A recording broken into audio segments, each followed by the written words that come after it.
یہ واقعہ وہ سسٹر خود سناتی ہیں کہ ان پر بہت سخت قسم کا کالا جادو ہوا, سحر, بلیک میجک, جس کی وجہ سے ان کی صحت بہت ڈاؤن رہتی تھی اور ان کا رشتہ نہیں ہو رہا تھا. مطلب کافی زیادہ رشتے آتے تھے, لیکن جب رشتہ پکا ہونے والا ہوتا تھا تو ایک دم سے جو ہے وہ رشتہ بریک ہو جاتا تھا فار نو ریزن. اور شی سیڈ کہ میں بالکل تھک گئی, اور یہاں تک کہ ان کے ذہن میں آنے لگا کہ میرے ساتھ یہ کیوں ہوا, یعنی میں نے کبھی کسی کے ساتھ کچھ برا نہیں کیا ایویڈنٹلی, تو اللہ تعالیٰ کیسے الاؤ کر رہے ہیں اس ساری چیز کو. یعنی ان کے ذہن میں وسوسے بھی آنے لگے اس کے حوالے سے. دیکھیں آئی نو کہ کبھی کبھی ہم بہت زیادہ سپرسٹیشیس بھی ہو جاتے ہیں چیزوں کو لے کے, کہ جادو ہو گیا, ہر چیز پہ کہتے ہیں بندش ہو گیا. لیکن یہ میں آپ کو ایک ایسا واقعہ سنا رہا ہوں جہاں ایک جینون کیس ہے. دیکھیں جادو کا کمپلیٹ انکار بھی تو نہیں کرنا چاہیے نا, تو یہ ایک جینون کیس ہے سحر کا, اور وہ سسٹر خود بتاتی ہیں اپنا واقعہ. بہرحال ہیلتھ ایشوز, اور پھر دوسرا یہ والا جو چکر چل رہا ہے. شی سیڈ کہ میں نے بہت میڈیسنس کھائی, سائیکیٹرسٹ کے پاس بھی گئی, کاؤنسلنگس کروائیں کئی بار, یعنی دنیا کا ہر وہ علاج جو پاسبل تھا وہ میں نے ٹرائی کر لیا.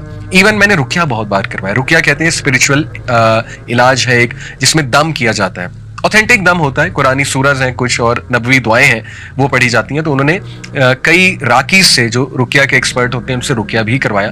اینڈ شی سیڈ کہ رقیہ سے آرام آ جاتا تھا, لیکن اس کے کچھ دیر بعد پھر سے وہ ایشوز شروع ہو جاتے تھے, یہاں تک کہ شی ٹوٹلی گیو اپ.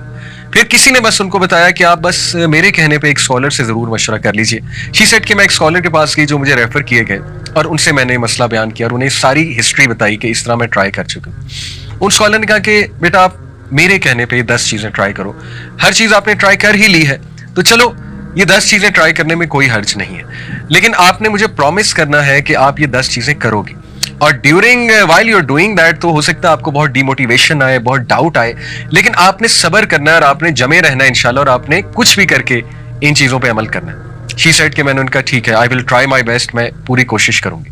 انہوں نے کہا کہ بیٹی سب سے پہلے یو ہیو ٹو پرومس می کہ آپ روزانہ قرآن پڑھو گے, چاہے 1 ورس, چاہے 2 ورسز, چاہے 10 ورسز, چاہے 1 پیج, چاہے 2 پیج, جتنا قرآن آپ پڑھ سکتے ہو آپ نے مس نہیں کرنا, آپ نے ڈیلی قرآن پڑھنا ہے, یہ آپ اس سے پہلا پرومس کرو. انہوں نے کہا ٹھیک ہے انشاءاللہ, it will be on my list. دوسری بات انہوں نے یہ کی کہ آپ تہجد کے ٹائم اٹھ کے, جتنی آپ کو توفیق ملتی ہے انشاءاللہ, آپ تہجد کے ٹائم اٹھ کے اپنے لیے خاص دعا کرو اللہ سے, اور اللہ کو ایسے جملے کہو کہ اللہ میں سب سے جو ہے وہ نا امید ہو چکی ہوں, اور میں نے ہر چیز ٹرائی کر لیا, یا رب آپ ہی شفا دینے والے ہیں, میری ساری کی ساری امید آپ سے ہے, اور میں اس گھڑی میں آپ ہی سے مانگتی ہوں. تیسری بات انہوں نے یہ کہی کہ ایسے اوقات ان کے بارے میں پڑھو جب دعاؤں کی قبولیت کے اوقات ہیں. وہ کیا کیا ہے؟ مثال کے طور پہ حدیث میں آتا ہے بارش کے دوران دعا قبول ہوتی ہے, سفر کے دوران دعا قبول ہوتی ہے, سجدے میں دعا قبول ہوتی ہے, نماز میں جو سجدہ کیا جاتا ہے فرض نماز میں, اس میں اردو میں تو نہیں دعا کر سکتے, لیکن کوئی جنرل دعا مانگ سکتے ہیں, جیسے ربنا آتنا فی الدنیا حسنۃ وفی الآخرۃ حسنۃ وقنا عذاب النار, یہ بالکل جائز ہے along with سبحان ربی الاعلیٰ جو ہم کہتے ہیں, اور یہ جنرل دعا کرتے ہوئے اپنا مسئلہ ذہن میں لایا جا سکتا ہے, تو وہ بھی دعا کا ایک طریقہ ہے. اور نماز کے بعد بھی سجدے میں گر کے اردو میں بھی دعا کی جا سکتی نماز کے بعد. اسی طرح انہوں نے کہا کہ اقامت اور اذان کے درمیان کا جو ٹائم ہے اس وقت دعا کی قبولیت ہے, اور انہوں نے کہا اس طرح مزید ایسی ریسرچ کرو کہ کون سے جو ہے وہ دعا کی قبولیت کے اوقات ہیں. اس نے کہا ٹھیک ہے, میں انشاءاللہ اس کی بھی کوشش کروں گی کہ وہ اوقات جب دعا کی قبولیت ہے, جیسے نبی صلی اللہ علیہ وسلم نے فرمایا کہ جمعے کے دن ایک گھڑی آتی ہے, عصر سے مغرب کے درمیان اس گھڑی کا ذکر کیا گیا ہے. زیادہ جو اوتھینٹک ویو اسکالرس کا وہ عصر سے مغرب کے درمیان کون سی گھڑی ہے, دیکھیں کوشش کریں عصر سے مغرب ذکر میں سپینڈ کرے بندہ. کوئی ایک فرائیڈے ایسا رکھ لے, اگر ہر فرائیڈے نہیں کوئی اپرچونٹی نکل رہی, کوئی ایک فرائیڈے رکھ لے, اس میں دعا کرے. اس نے کہا ٹھیک ہے انشاءاللہ, I will try to do this. چوتھی بات جو انہوں نے کی, انہوں نے کہا کہ جس مسئلے سے بیٹا تم گزر رہی ہو اس مسئلے کے بارے میں دوسروں کے لیے دعا کرو. یعنی کتنی بے شمار ہماری بہنیں ہیں, مائیں ہیں, جو ویڈوز ہیں, جو مطلقہ ہیں, یا جن کی شادیاں نہیں ہو رہی ہیں, عمریں بڑھ رہی ہیں, ان کے لیے دعا کرو, صرف اپنے لیے دعا نہ کرو. کتنی ہی ہماری بہنیں ہیں, ہمارے بھائی ہیں جو سحر کے اندر مبتلا ہیں, اوتھینٹک سحر کی یہاں پہ بات کر رہا ہوں, ان کے بارے میں دعا کرو, اللہ انہیں شفائے کاملہ دے. شیخ نے کہا کہ جب ہم کسی کے لیے دعا کرتے ہیں ہماری دعائیں ضرور قبول ہوتی ہیں. تو اس نے کہا واقعی یہ تو کبھی سوچا بھی نہیں تھا میں نے. زیادہ تر دیکھیں نا انسان اپنے لیے دعائیں کر رہا ہوتا ہے. انہوں نے کہا تو بہت اچھی بات ہے, میں ضرور دوسروں کو بھی یاد رکھوں گی. جیسے کسی کی اولاد نہیں ہے اور کوئی بے اولاد ہے, اسے چاہیے دوسروں کے لیے زیادہ دعائیں کریں. جب آپ دوسروں کے لیے کریں گے اللہ آپ کی دعائیں بھی ضرور قبول فرمائیں گے. پانچویں بات انہوں نے کہی کہ میرے کہنے پہ آپ نے صبح شام کے اذکار کبھی نہیں چھوڑنے. صبح شام کے اذکار کیا ہیں؟ حسن المسلم ایک ایپلیکیشن ہے, HISNULMUSLIM, کوئی بھی ورژن اس کا ڈاؤن لوڈ کر لیں, سارے اوتھینٹک ہیں. حسن المسلم میں جائیں اور وہاں پہ وہ دعاؤں کی ایپ ہے, مارننگ اینڈ ایوننگ اذکار یا صبح شام کے اذکار آپ کو ملیں گے. اگر آپ اردو میں پڑھنا چاہتے ہیں کیونکہ یہاں انگلش کی ٹرانسلیشن ہوگی, تو وَإِيَّاكَ نَسْتَعِينُ یہ الہدا پبلیکیشنز کی ایک ایپ ہے, اس میں اردو لینگویج بھی ہے. صبح شام کے اذکار, فجر کے بعد صبح کے اذکار ہوتے ہیں اور شام کے اذکار مغرب سے پہلے ہوتے ہیں. انہوں نے کہا کہ you have to promise me, صبح شام کے اذکار نہیں چھوڑو گی, even during your menses, special days میں بھی اذکار کرو گی. اسپیشل ڈیز میں اذکار کر سکتے ہیں, کوئی حرج نہیں ہے. چھٹی چیز انہوں نے کہی کہ گناہوں سے بچو. آئی نو دس از ویری ہارڈ, جب بندہ ڈاؤن ہوتا ہے تو گناہوں میں بھی پڑ جاتا ہے, ڈی موٹیویٹ ہوتا ہے نا, تو بندہ جو ہے ادھر ادھر نکل جاتا ہے, ڈائیورٹ ہو جاتا ہے. انہوں نے کہا ایسا نہیں کرنا, یو ہیو ٹو پرومس می کہ دیکھو ہر چیز تو تم نے ٹرائی کی ہے, تو یہ ٹرائی کرنے میں کیا حرج ہے. کوئی اگر گناہ کر رہی ہو تو بیٹا اس کو ترک کرو, اس گناہ کو, کیونکہ گناہ جب انسان کرتا ہے تو اس کی ول پاور ٹوٹتی ہے مزید, اور شیطان اس میں مزید حاوی ہوتا ہے, شیطان اس کو مزید وسوسے دلاتا ہے. تو یو ہیو ٹو پرومس می کہ تم اس سے انشاءاللہ پوری کوشش کرو گی دور ہونے کی. اس نے کہا ٹھیک ہے. نمبر 7, انہوں نے کہا کہ کسی کی مدد کرو, ریگولر کسی کو پکڑ لو, کوئی ضرورت مند کو اس کی مدد کرو. اور سب سے پہلے بہت ضروری ہے علم والوں کی مدد کرو. علم والے کون ہیں؟ جو عالم بن رہے ہیں یا علم سے جڑے ہوئے ہیں لیکن ان کے وسائل نہیں ہیں اتنے, ان کی مدد کی جائے. یا کوئی تکلیف میں ہے, کسی کوئی بیماری ہے, علاج ہونا ہے, ان کی مدد کرو. یا کوئی اور ضرورت مند ہے, کسی کو کسی چیز کی ضرورت ہے, تو نظر رکھو ایسے لوگوں پہ, تھوڑا سا باہر نکلو اپنے اوپر, ایسے لوگوں پہ نظر رکھو اور ان کی مدد کرنا شروع کرو مانیٹری سینس میں. نمبر 7, انہوں نے کہا استغفار کو بڑھا دو, بہت زیادہ بڑھا دو, کثرت استغفار کرو. استغفر اللہ توب الیہ, استغفر اللہ توب الیہ, استغفر اللہ توب الیہ. Very simple.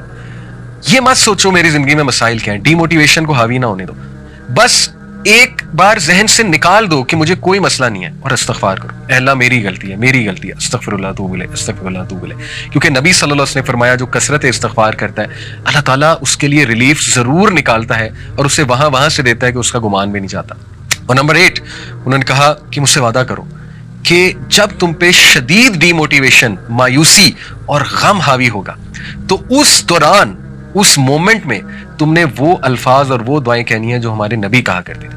ادھر ادھر کی چیزیں نہیں کہنی, جو مارکیٹ میں چل رہی ہیں وہ چیزیں نہیں, جو سنت سے ثابت الفاظ ہیں وہ کہنے ہیں. پرومس می دس. وہ کیا ہے؟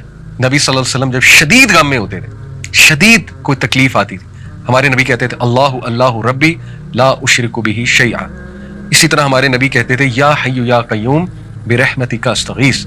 اسی طرح ہمارے نبی کہا کرتے تھے لا الہ الا اللہ العظیم الحلیم, لا الہ الا اللہ رب العرش العظیم, لا الہ الا اللہ رب السماوات و رب الارض و رب العرش الکریم. اسی طرح نبی صلی اللہ علیہ وسلم نے سکھایا کہ جب تم پہ ریگریٹ حاوی ہو جائے, تم کہو میرے ساتھ یہ کیوں ہوا, کاش ایسا ہو جاتا تو نہ ہوتا, کاش یہ ہو جاتا تو نہ ہوتا, تو کہو قدر اللہ وما شاء فعل. انہوں نے کہا مجھ سے پرومس کرو تم یہ الفاظ کہو گی جب بھی تم پہ یہ کیفیات حاوی ہوتی ہیں, بجائے کہ ادھر ادھر کی چیزیں ٹرائی کرنے کی. اس نے کہا ٹھیک ہے میں یہ بھی کروں گی. نمبر 9, انہوں نے کہا کہ بیٹا ہر سچویشن سے جو ریلیٹڈ دعا ہے, خصوصاً واش روم میں جانے کی دعا, اللہم انی اعوذ بک من الخبث والخبائث, گھر سے نکلنے کی دعا, بسم اللہ توکلت علی اللہ لا حول ولا قوۃ الا باللہ. شام کو, رات کو سونے کے جو اذکار ہیں بیٹا وہ تھام لو, وہ کرو, ریگولر کرو. جتنے مواقع کی دعائیں تم کر سکتی ہو, خصوصاً ایسے جو واش روم کے انہوں نے کہا, اور رات سونے سے پہلے کی جو دعائیں ہیں. اور اس پہ میں آپ کو ایک اور بھی کیس اسٹڈی سنا دوں, ایک سٹوری سنا دوں.